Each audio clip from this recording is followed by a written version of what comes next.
I know that you had a problem getting here today, a little bit of emergency, but we really appreciate that you're able to come on via Zoom and talk because this crowd is very interested in your thought process with regards to digital assets. I know that you've been very active with your fund at SkyBridge that holds a lot of digital assets there. But I just want to step back and just kind of figure out what really motivated you for SkyBridge, to from when you started to now, how you see things differently than how you saw when you first started SkyBridge. Okay, so that's a great question. And if you're cool with it, I'd love to talk for a little while and then even take questions from the audience and make it a little bit more fun and interactive. But Mm. what I would say to you is that I had three whiffs at Bitcoin, meaning the ball came in, it was a nice fat pitch, and I whiffed. I was literally like Aaron Judge in the playoffs prior to like last night's success for Aaron. So I was told about Bitcoin in 2012. I actually met Hal Finney. For those of you that are into Bitcoin trivia and intrigue, he was one of the computer programmers that received Bitcoins from the Satoshi wallet as an experiment. I met him. He made a presentation related to Bitcoin. I did not understand it, and I thought it was uh, useless technology. So strike one. Strike two, the Winklevosses came to me in 2014, and they said to me that this was transformative technology. They invested a lot of money in it. Actually came to my SALT conference. I'm a traditional investor. I'm born in the 1960s. I'm about to be 62 years old. And I said, no, not for me. Sorry. Sort of like a Larry David sort of a thing. And then the third time, I was at the White House. And this is sort of a weird story because I was only at the White House for 11 days. It was an ill-fated time in the White House. But Stephen Mnuchin had brought in two Federal Reserve people that had written a white paper about digitizing the US dollar. And I looked at one of the guys. I said, you mean like over the blockchain? He said, "Yeah, over the blockchain, like Bitcoin." And guys, this happened on a Wednesday. The reason I know it was a Wednesday, I was only there for one Wednesday. So I know it was a Wednesday. So anyway, um, I took the information. I got fired shortly thereafter. And I went home, came back up here to New York, and I went to my staff and said, I have missed this twice. This third time, my bell's getting rung. We're not going to miss this. We're going to be buying some of this asset. And then as we get to know more about the asset and get more comfortable, we're going to buy more of the asset. And so we established a position. It took me a couple of years. Again, I was a nervous guy related to Bitcoin. When I made the first investment, guys, the major investment, 100 million plus into Bitcoin, went on CNBC to talk about it. I was destroyed. And I got beat up every which way to Sunday. All the institutions told me I was a dummy.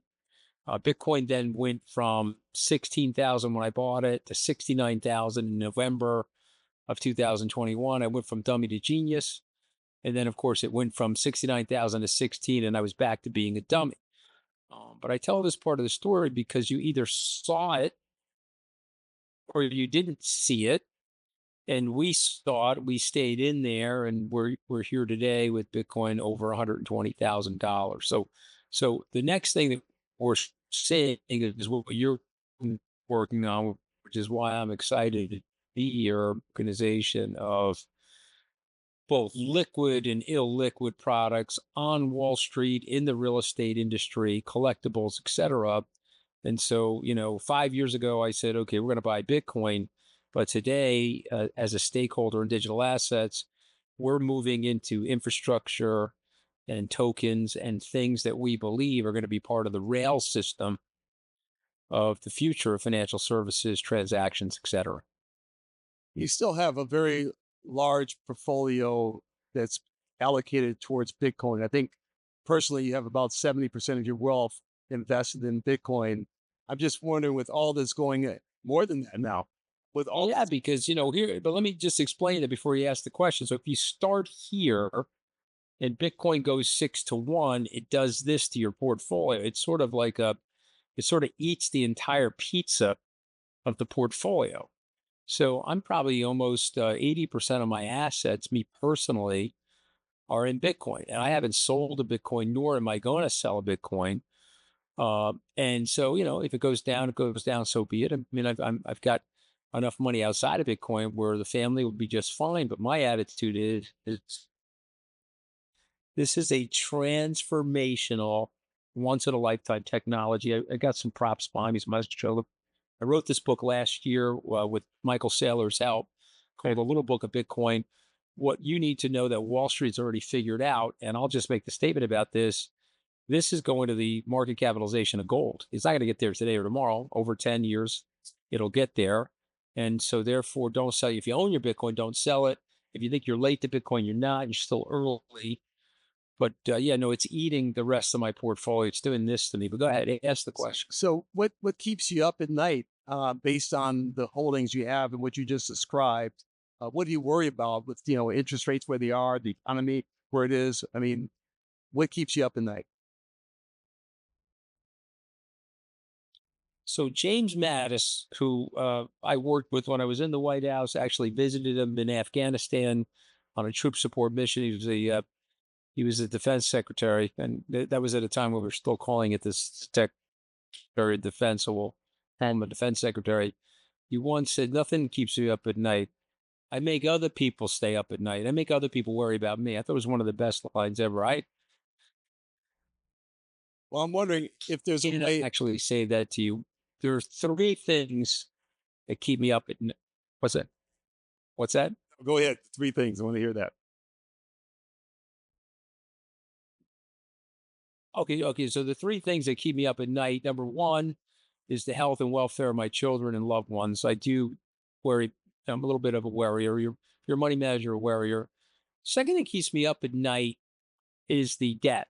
And when I say it keeps, I can't really control either of those two things, but I do worry about where we are because we went from George Washington to George W. Bush, $7 trillion of debt, and Barack Obama into Donald Trump one, Joe Biden, Donald Trump two, 31 trillion for a total of 37 or $38 trillion of debt. I don't think that that's long-term sustainable.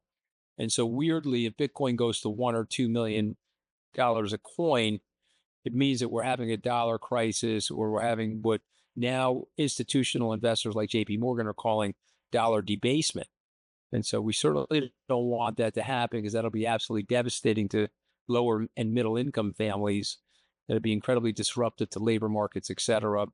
And then the third thing uh, is, you know, I'm it's, one of the things that happens here, unfortunately, when you go into the government and you read the presidential daily brief, you get a sense for how much danger there is in the society. And, you know, I would just say this to you, because we're sometimes down on our government. Our government, our career people in the government have done an amazing job of keeping us generally safe. There really hasn't been a massive terrorist attack since 9/11. I'll knock on wood while I'm saying that, but I think the people in the room I'm speaking to are smart enough to know that there has been many planned attacks and many disruptions of attacks.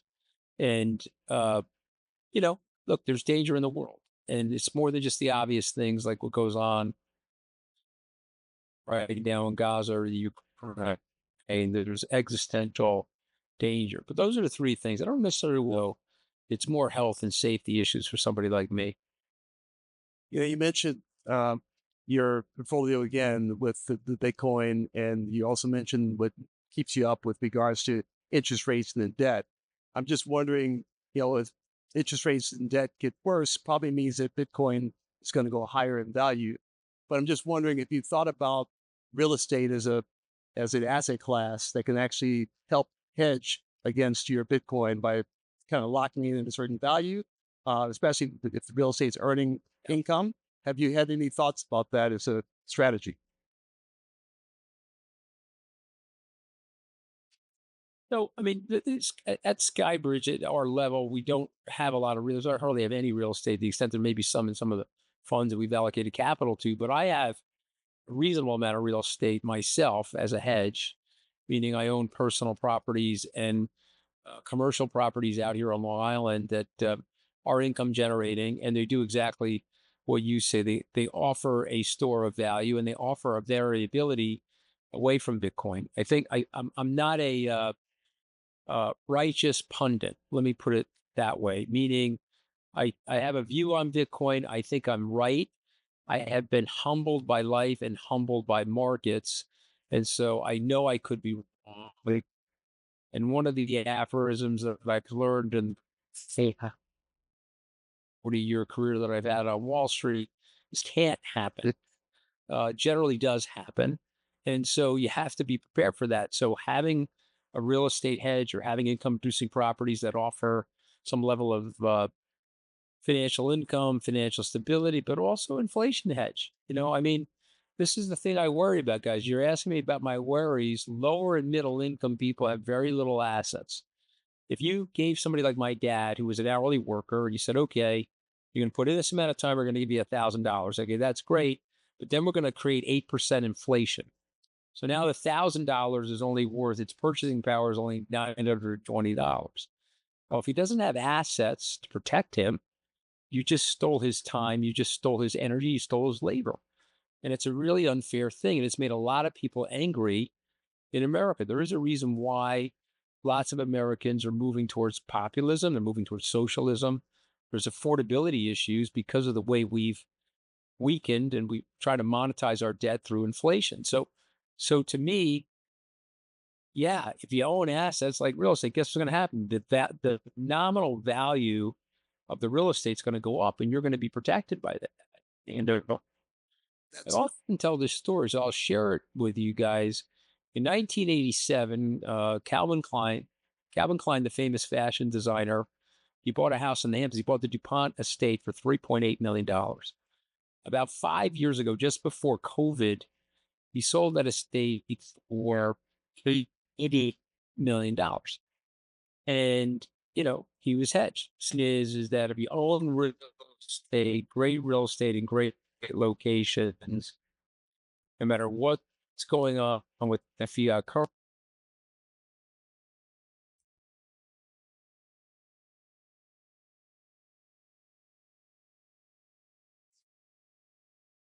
the blockchain.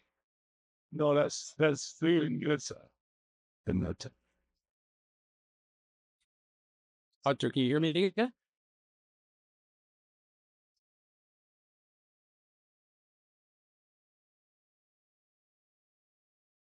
Were you guys there? Sorry. yeah, we're here. We're here. Is that on my I don't know if it's on your side or our side, but I think you're back, which is good. Just waiting to see. Recording in progress.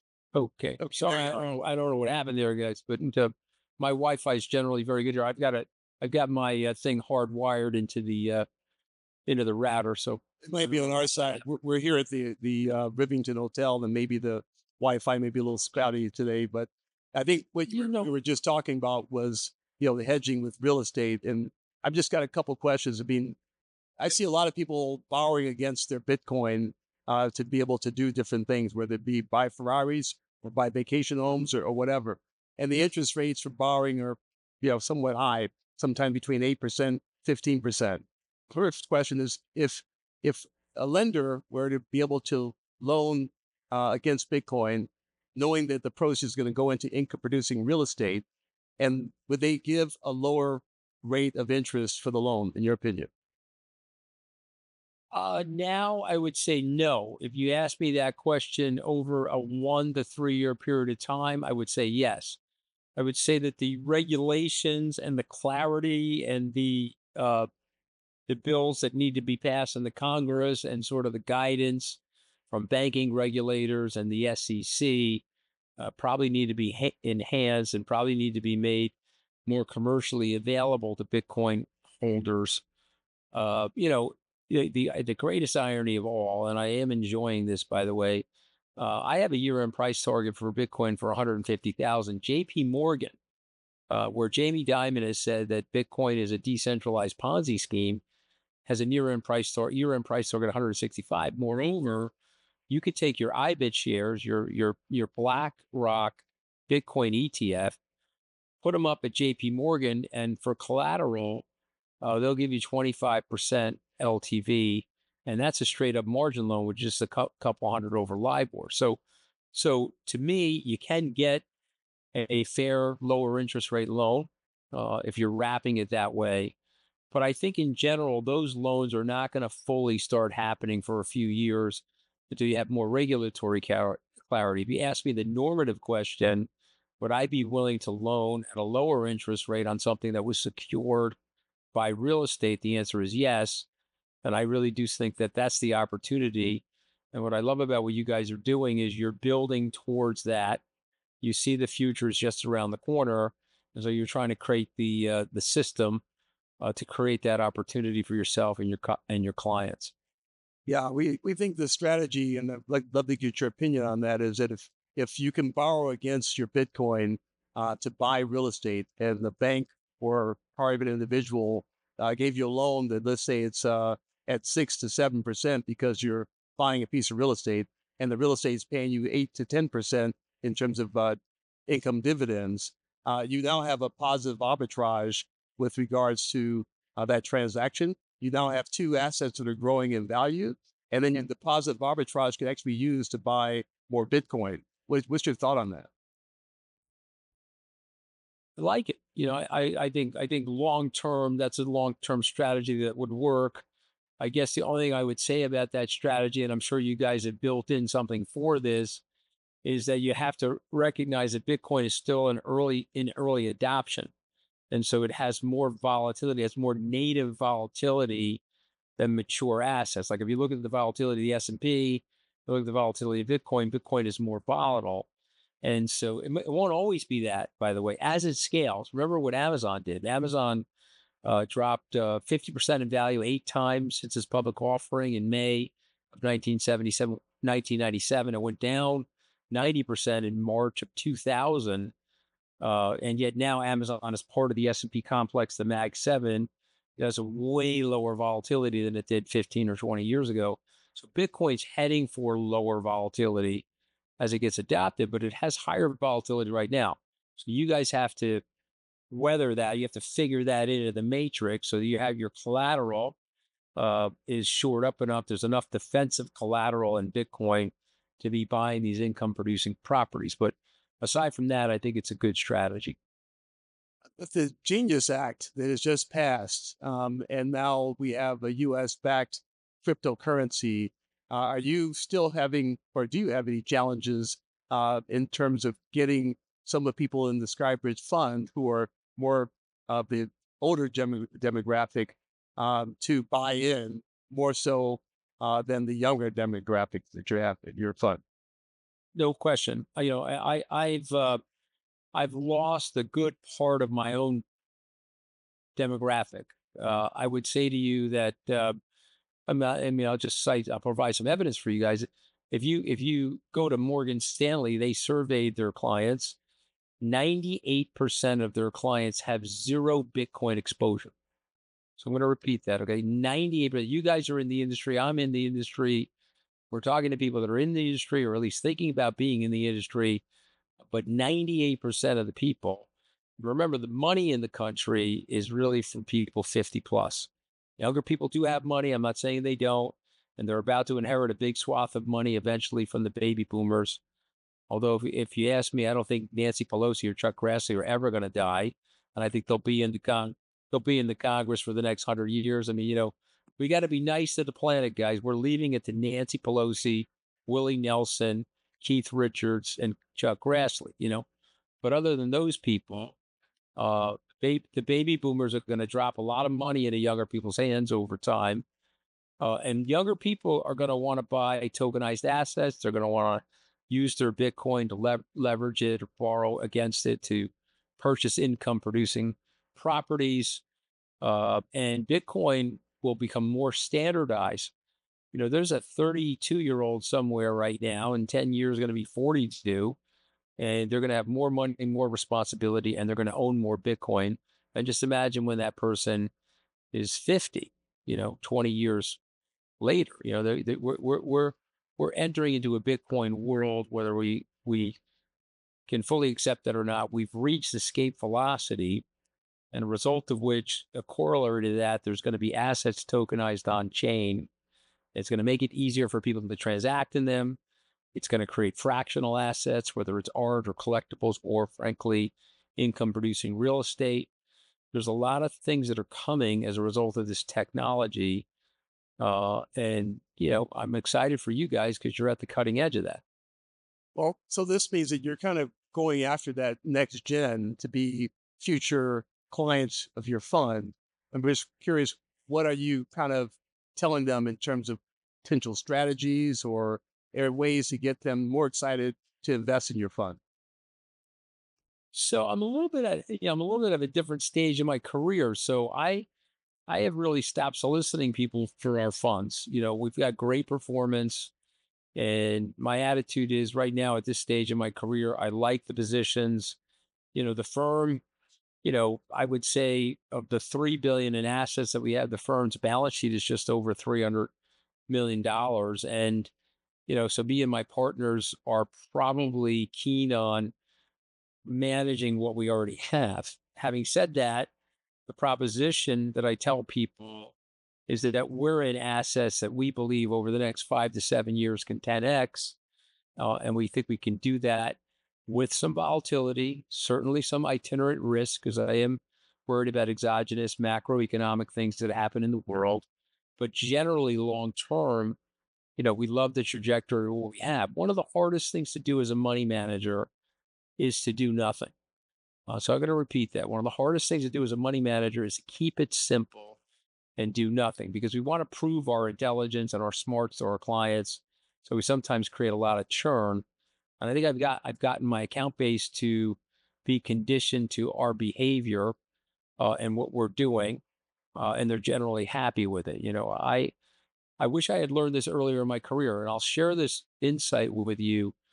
Peter Lynch, the legendary investor that wrote the book One Up on Wall Street, he said Warren Buffett called him. He said, "I read your book, One Up on Wall Street. I want to use a quote from it."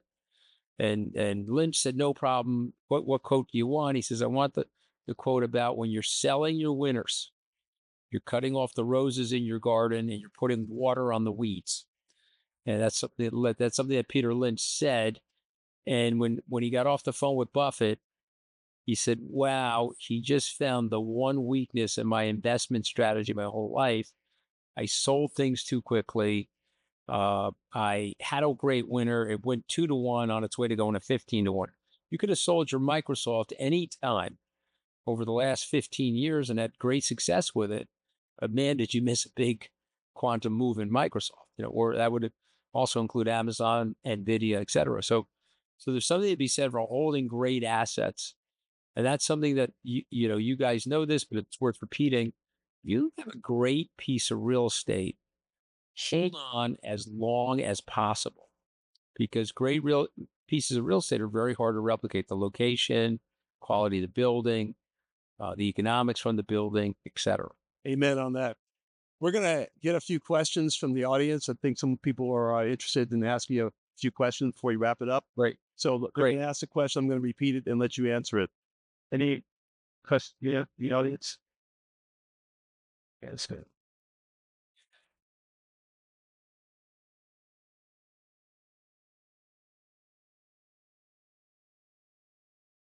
So any questions? Yeah. Yeah, would love to hear his perspective on collateralization as a financial mechanic because it's obviously used often in the real estate sector, but it is now the opportunity is decentralized, democratized in such a unique way. What does this potentially mean for Bitcoin-based investment strategies coming into traditional capital markets vehicles? Yeah. The question is on collateralization strategies using Bitcoin into capital market structures. What's your thought on that?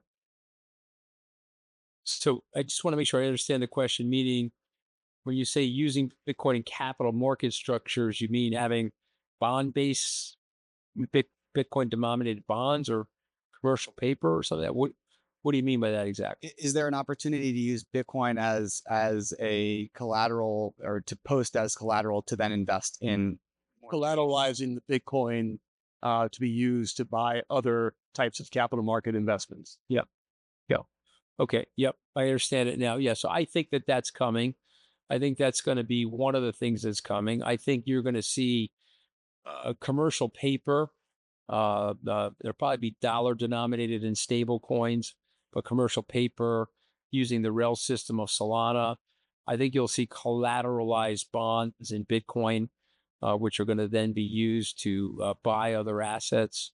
I think all of that's coming. I'll tell you something. Maybe you've thought of this, maybe you haven't thought of it, but I think another thing that's coming is we're going to have tokenized stocks on our phones. So if you walk into Starbucks and they have a share repurchase, they'll offer you a discount to buy back shares of their own company from a wallet on your phone that gets transferred to their wallet. So I think all of that's coming. The real question is, in what time frame? I would have said to you, unfortunately, but for Gary Gensler, arguably the worst person to ever be the head of the SEC, that could have happened 5 years ago. But it's happening, I think, within the next 5 years.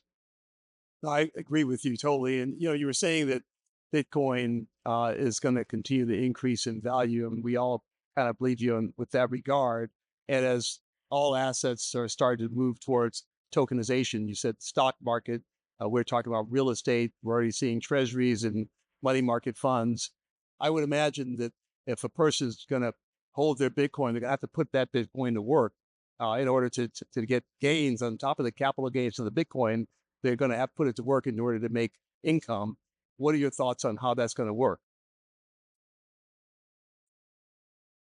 It's such a good question. I honestly don't know the exact answer to this. I'll just give you some mental models to think about, right? So remember, we're investors and we're trying to prognosticate the future, so we don't know the future.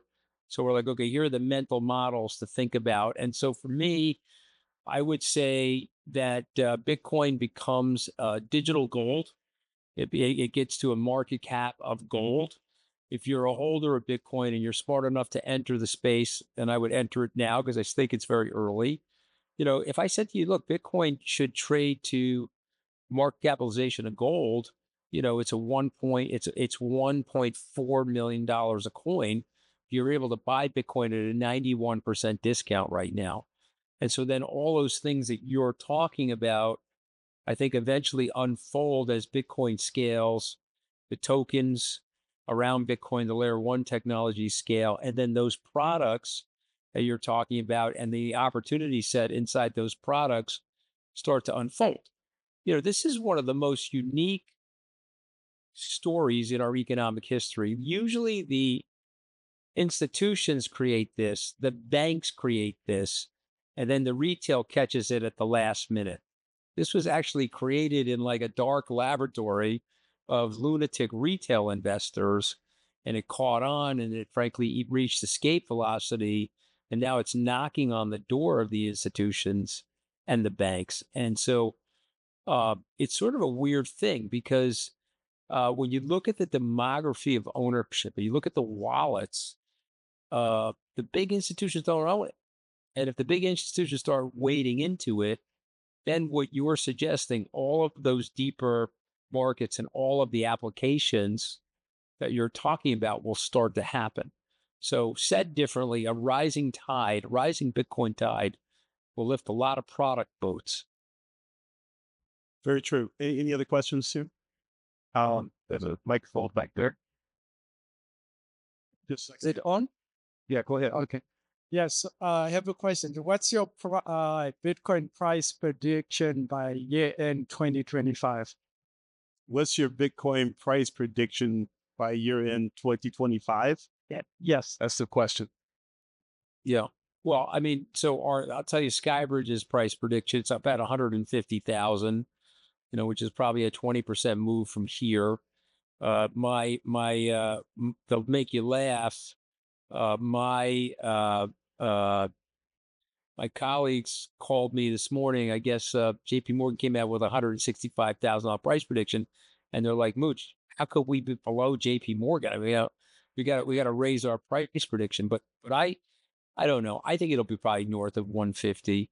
I think it's gonna be hard to get to 200 though, because not to get into it with everybody, I think there's a little bit of paper Bitcoin going on in terms of the way Bitcoin's being created for these ETFs, and it's causing a little bit of a supply churn right now. Will that clear up? Yes, I predict that that will clear up. When will it clear up? I honestly don't know, but I think that things will go much higher next year. The legislation coming out of the Congress will provide clarity, obviously clarity and genius stuff that they're working on, and I think it'll cause it to go higher next year. But I think we get to at least 150 by year end. I'd be really surprised if we don't, because I have a pretty good idea of where sovereign demand is coming from and who's buying right now. And there is a supply demand imbalance at the brokerage level, which I think will push the price to that level before year end. So, we're talking about another 25,000 or so in the next 3 months. Do you see any other cryptocurrencies that you like other than Bitcoin that may be the next Bitcoin, or you see substantial value in? And if so, Yeah. why? Great question. Well, I don't see another Bitcoin. So remember, if you follow us, we see Bitcoin as a digital store of value. We see it as digital gold. Could there be a rail system around it, like Jack Mallers' Lightning Network and things like that? Could they? There was something called Stacks where they're layering contracts on Bitcoin. Yes, that could happen, but it's a clunkier technology. I'm more in the belief of operating system like Solana. Like if you said to me, what's the money of the internet? It's Bitcoin and the stable coins denominated in US dollar. What's going to be the operating system? I think things like Solana will end up as the operating system. It's very fast, it's cheap, it's easy to use. You got a great core development team. And I wrote a book, which is going to come out in December, about Solana. And I basically explain in there, it's called Solana Rising, and it's how this is going to become sort of the rail system for what we're describing as the Internet of capital markets, meaning, and by the way, I know banks right now that are talking about putting commercial paper, putting short-term loans, and tokenizing them over Solana. So that's one that I'm very, very big on. I'm big on a token called Avalanche. We own a lot of that. We own some of CZ. I don't know if you guys follow Binance. The token is probably the third largest in the world, and to me, I think that that's just a money press there, and that will do well. And so BNB, AVAX, Solana, Bitcoin, those are sort of our largest core holdings. We have a couple other questions for you in the audience. Greg? I was wondering if there are any future catalysts that you're looking at for broader institutional adoption. Did you hear that question? Is one if there's any I did. Yeah. Could you repeat the question? one if there's any catalysts for broader institutional adoption?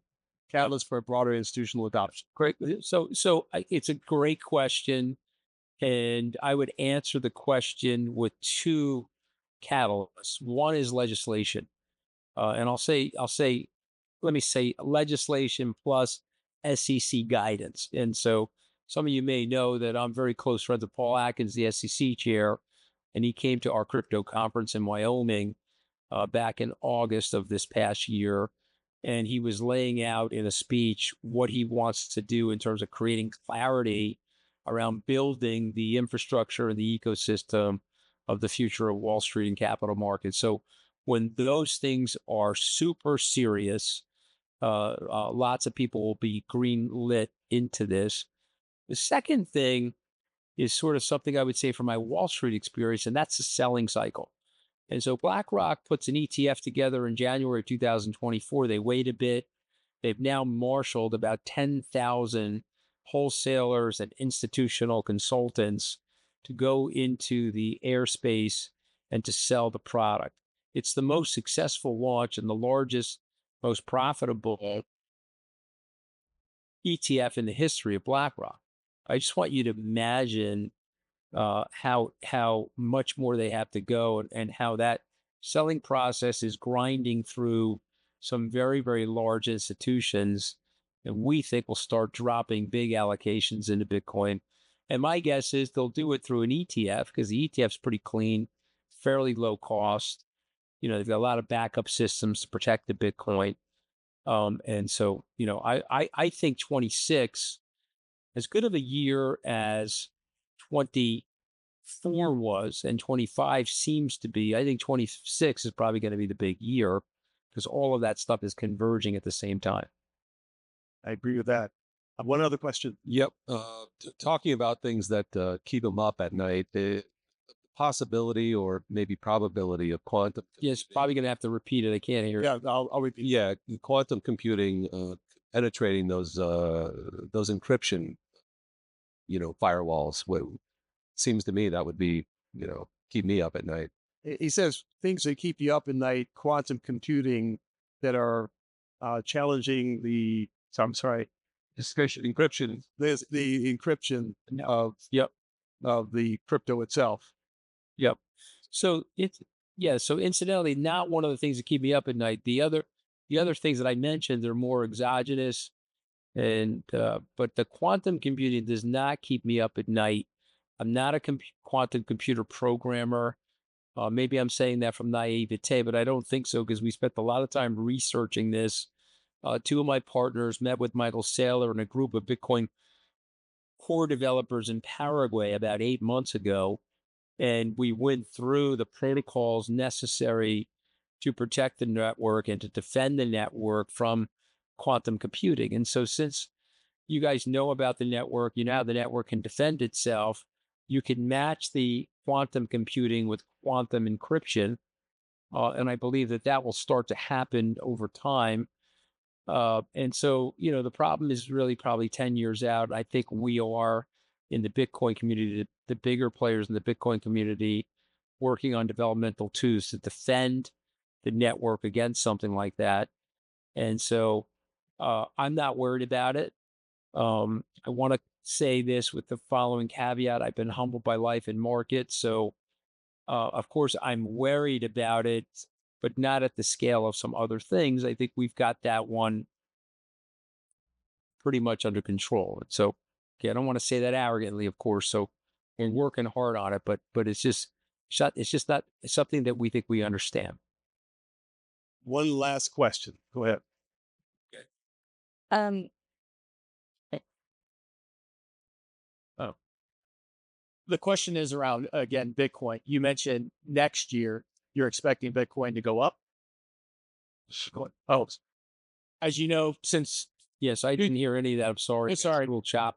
that's your question. So Bitcoin, excuse me, Bitcoin runs in 4-year cycles. Since 2012, it's a 4-year cycle.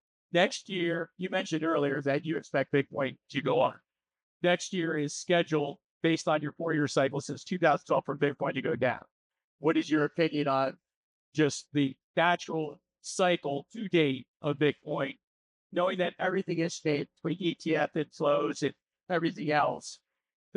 Everybody has that big interest. Curious, like you already stated it, but could you restate? He's curious about, he says Bitcoin runs in cycles in 4 years, and he's wondering what are your thoughts on the next cycle of Bitcoin? Yeah. So, which is 2026. Yeah.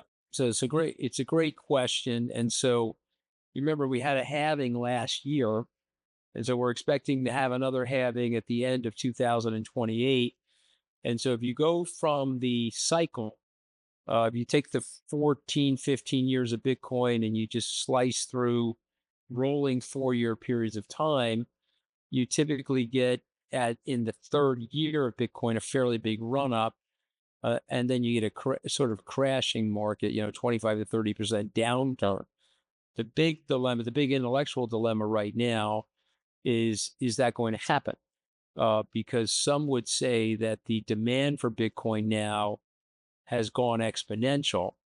And so that cycle dilemma was really created by the way the mining economics work and by the way the halving cycle works. And so what ends up happening is the supply gets cut to get Bitcoin. It should improve the price. But what it does is it weakens the economics for the miners, right? Because they're getting less Bitcoin per day. We had 900 Bitcoins coming out of the network. It got cut to 450 Bitcoins coming out of the network last August, and it's on its way to 222.5. And so what ends up happening is you have miners that start selling their Bitcoin immediately to still create their economics, and that creates that swooping downward cycle. But the feeling now is there's enough demand in the marketplace to offset those sales. Is that true? I don't know. Time will tell. But it doesn't, I would say to you, it doesn't dissuade me. I'm not a buyer and seller or trader of Bitcoin. I don't think people should do that. I'm more in Michael Saylor's camp with it. Buy it, hold it. It's going to course correct. There could be a 25% downdraft over the next 12 to 24 months. But I've been a buyer when that stuff happens. But if you ask me point blank, you said, is this cycle going to be different from the last cycle? I'm in dangerous territory, because anytime you say something is different, you're a candidate for disaster. But it does feel a little different due to the institutional demand that's onboarded. Well, Anthony, I really appreciate your time today. You say that you're not really soliciting, but I think you are definitely doing a great job in terms of being a brand for the next gen in digital assets in general.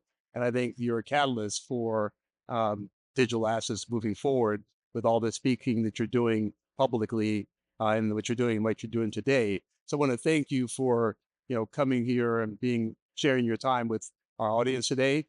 And also thank you for your comments on, the potential relationships of Bitcoin and commercial real estate. It was a pleasure meeting you in St. Moritz at the CFC. And I hope to see you again there. Sam Stolden is also in the room. He says hello. And so I just want to, tell you thank you very much, and hope we can do this again next year. All right, great. I look forward to it. Thank you guys for having me.